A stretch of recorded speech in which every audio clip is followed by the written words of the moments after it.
Ladies and gentlemen, tonight we're going to hear from a great leader. We all know the importance of leadership and how our lives have been changed and bettered because of the work and contributions of our parents and our grandparents. And we all understand how we feel when we see the positive results of our contributions. And if you're like me, it's always good to get the perspective of a great leader. With us tonight is perhaps the greatest or most qualified man in our industry to talk about leadership. Our guest tonight and his wife created the Friends of the NRA program in 1992, which has raised over $200 million since its inception. Our guest speaker tonight and his wife have created the NRA Roundup program, which has raised nearly $9 million since its inception.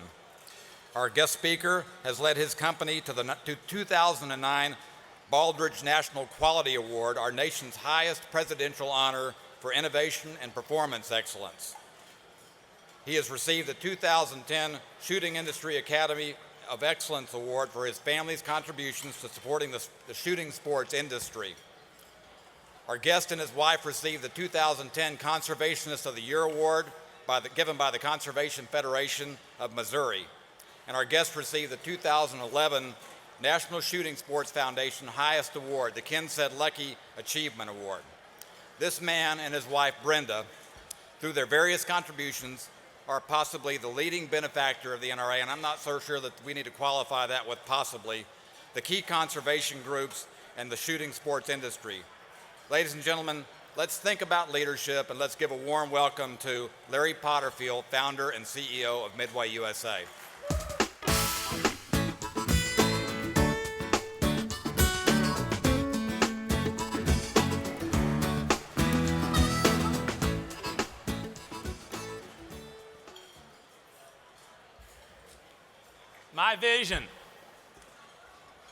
My vision for America is that we will always be the greatest nation on earth.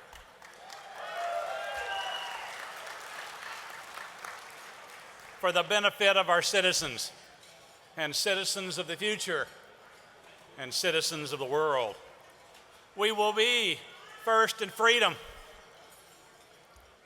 first in democracy, first in education and productivity, first in ethical conduct and dealings, and first in generosity. That's my vision for America, and I know you share it with me. I know, I'm sorry, sounds like something from an election year speech. Well, the elections are this year, and I can't wait till November.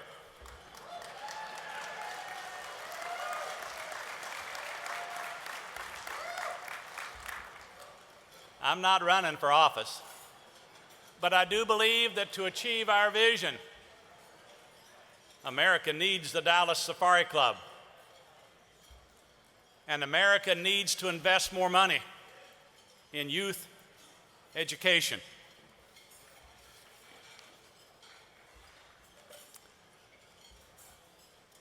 I was 9 years old when I shot my first duck, 13 for my first bobwhite quail. Turkey, deer, elk, and elephant. Well, they all came later. It was Dad that taught me to hunt and fish when I was just a kid. Everyone in the room can possibly tell this same story. So here I am as an adult, making and influencing important decisions that impact society today and hopefully for many years in the future. It works the same for every adult in the room. We get our formal education as kids. Hopefully we're committed to a lifetime of continuous learning. And then as adults, we make the important decisions for society. But who's going to make the important decisions for tomorrow? Who's going to promote wildlife conservation? Who's going to promote hunting and shooting sports? Well, of course, the future lies in the future decisions of the young folks that are in school today. Tomorrow's leaders. And on what basis will they make those decisions? You may have noticed that there were a lot of school-age kids in the convention center today.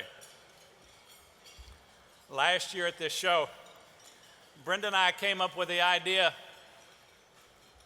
that there could be more school-age kids here and that there should be more school-age kids. And then we thought, so what can we do? Well, we donated a little bit of money, and I guess that's all relative, to get a new program started here at the Dallas Safari Club, the Youth Wildlife Conservation Experience.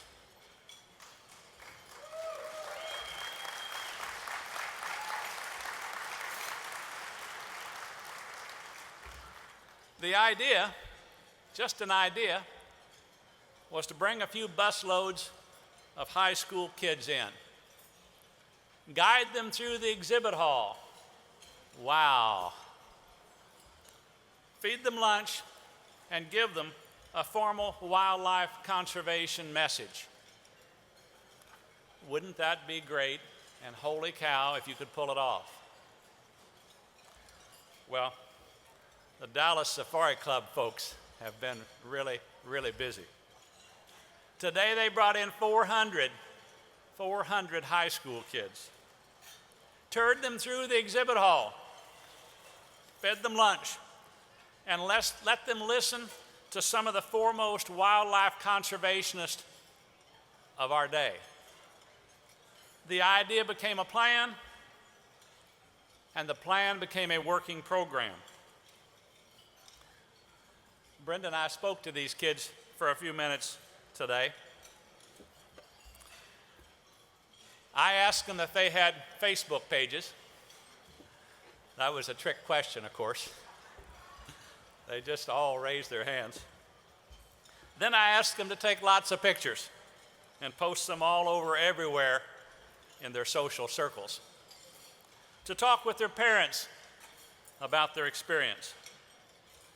I don't know how many other people these 400 kids will communicate with, but the word viral is a pretty good word as we spread the story of wildlife conservation and the hunting and shooting sports.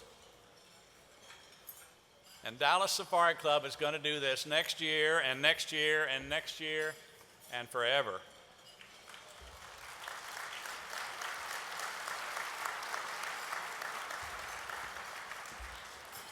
If there are any financial people in the audience, financial people, that's accountants and financial people and stockbrokers and stuff like that, I'd like to ask for you to calculate the net present value of this youth wildlife conservation experience. It must be a grand number. Brenda and I, we believe that this program will change the future of America, and we congratulate Dallas Safari Club for this successful launch in year 2012. Happy New Year, indeed.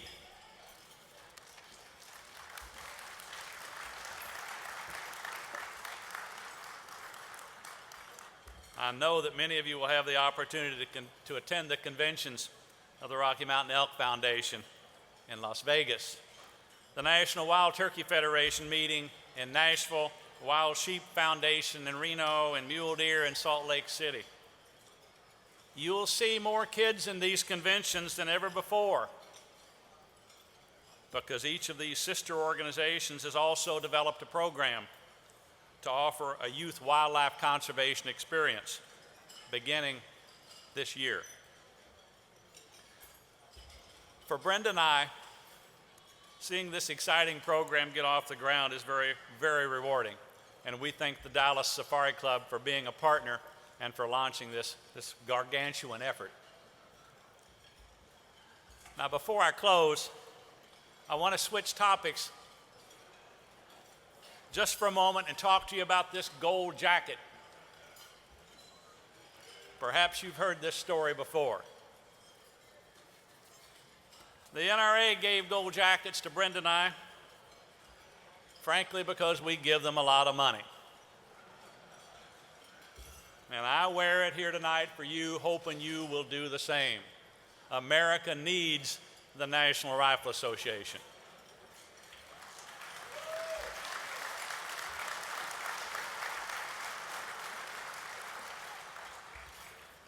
Now, when I spoke about my vision for America a few minutes ago, my last point was generosity.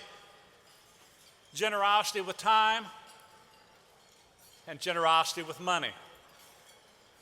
Frankly, if you have one or the other, consider yourself fortunate. I met a man tonight that I think has both.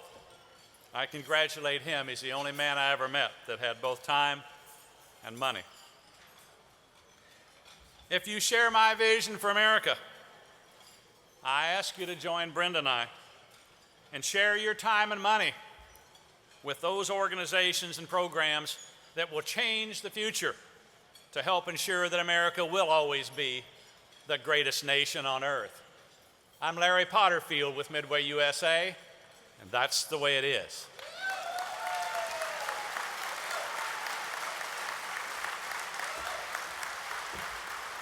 Thank you very much. Thank you.